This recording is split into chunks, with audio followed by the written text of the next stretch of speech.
Something just came to me. So, because we live in a world right now, and have for quite some time, where there's a lot of people that walk amongst us that feel like it is their duty, it is their calling, it is their right to decide and inflict whatever it is you're deserving of. And so you have to fill in the blanks for you and what that looks like for you and your reality. Because you can pick up on things with people, and recognizing their true feelings and desires and thoughts and emotions as to what they think of you based off how they treat you. Because it's all kind of ebb and flow. And when you start observing and listening and not reacting, you just kind of see things differently. You know, I think that we've constructed a world here where they want you to react.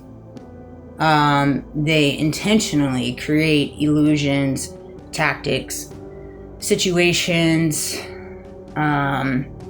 manipulations, all kinds of things in reference to reaction. Like, that's why everything's kind of been so strategic with Charlie Kirk, and then the Epstein files, and then this war, and it's just like it's all based off creating reactions from us to where we don't look at the big picture that's happening right in front of our faces.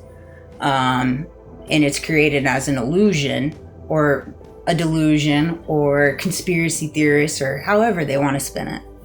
And so I find myself often in my thoughts, like, trying to understand the adopted thinking where one has to be at to go in their mind and think, well, this person is deserving of this treatment, so because I feel like they're deserving of this treatment, I'm going to go into my day and inflict this treatment into their lives intentionally because I say they're deserving of it. And when you find yourself on the fence, and whatever that looks like, whether that's gossiping, whether that's narrations, whether that's smear campaigns, whether it's illusions, whether it's tactics, whether it's driving crazy on the road, whether it's jealousy, envy, hate, competitiveness, greed, opportunists. I mean, we could just go down these lists of all these characteristics that can be labeled into that.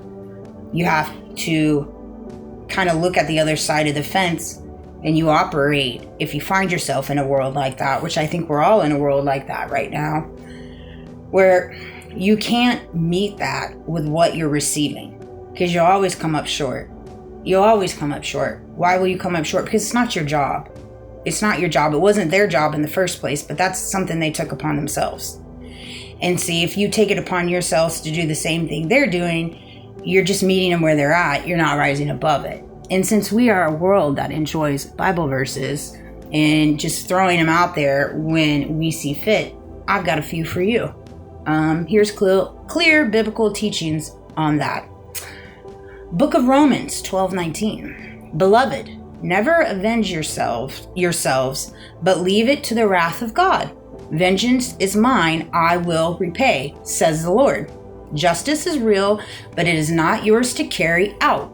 It is not. And so I never wanted to take justice in my own hands. Never did I ever. And I still don't to this day. I can't make sense of it all. So why would I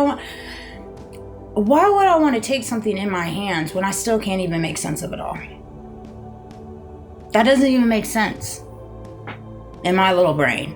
My little brain operates a little differently. I get that. I'm not saying everybody's brain's got to operate like mine. I understand that.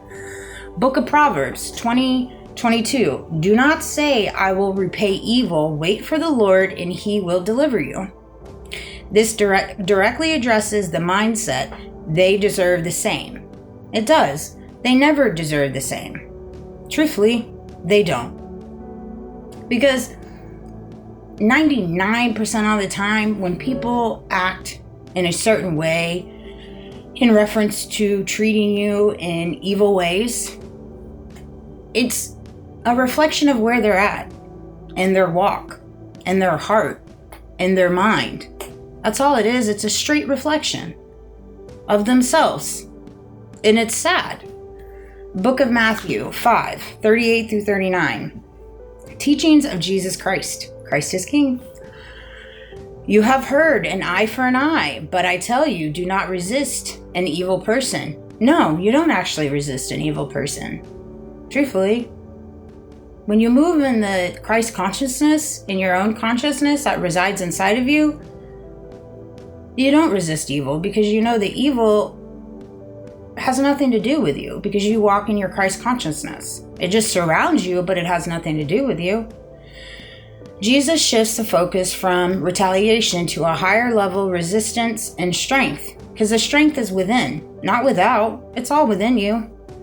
But what about justice? The Bible does not say injustice is okay. It says, Book of Romans, do not repay anyone evil for evil. In the book of Micah 6:8, do justice, love, mercy, walk humbly. Walk humbly. And walk with your head held high, knowing you didn't do what they did. Justice is real, but it must be lawful, righteous, not driven by personal vengeance. And if you find yourself surrounded by people with personal vengeance, which I think that's so prevalent right now within our world, across the nations, it's when you are surrounded by people that move and operate in vengeance, you have to understand that the vengeance is not yours, the vengeance is theirs. The only time it becomes yours is when you start meeting vengeance with vengeance. That's when it becomes yours. That's when it becomes yours. The deeper spiritual truth, there's a difference between justice, accountability, truth, and correction, revenge. They should feel what I felt. And see, that's the thing. That's the big difference. Justice, accountability, truth, and correction. That's all the world's crying out for when it comes to this Charlie Kirk investigation, when it comes to the Epstein files, when it comes to this war. All the world wants is accountability, truth, and correction. Not revenge. Not revenge. They just want correction. Correction and accountability. I know that's hard for a lot, but that's the truth. What you're actually called to do. The hardest part, but the most powerful part, Book of Romans, do not be overcome by evil, but overcome evil with good. Overcome evil with good. Try it out. You'll feel better. You'll be happier. Your heart will feel better. Your mind will feel better. When you meet evil with evil, it takes you down. It takes your heart down to places it doesn't want to be. It takes your mind and thoughts it shouldn't be thinking. It just does. Everybody that knows it knows it. We can keep denying the truth, but the truth is the truth. And you're just hurting yourself. And the only person you have to blame for that is yourself. You can't blame that on anybody else. You can't blame a skit on anyone else outside of you when the actions of the skit were something that you did. You have to take it on the chin and call it a funny. It was a funny. Now you know not what to do, so you don't get another skit made. Move on. Keep it moving. Keep it trucking. You know? Don't turn it racist. Don't turn it political. Come on, man. And so, agree to disagree. I love everybody, and I hope everybody has a good day. Bye.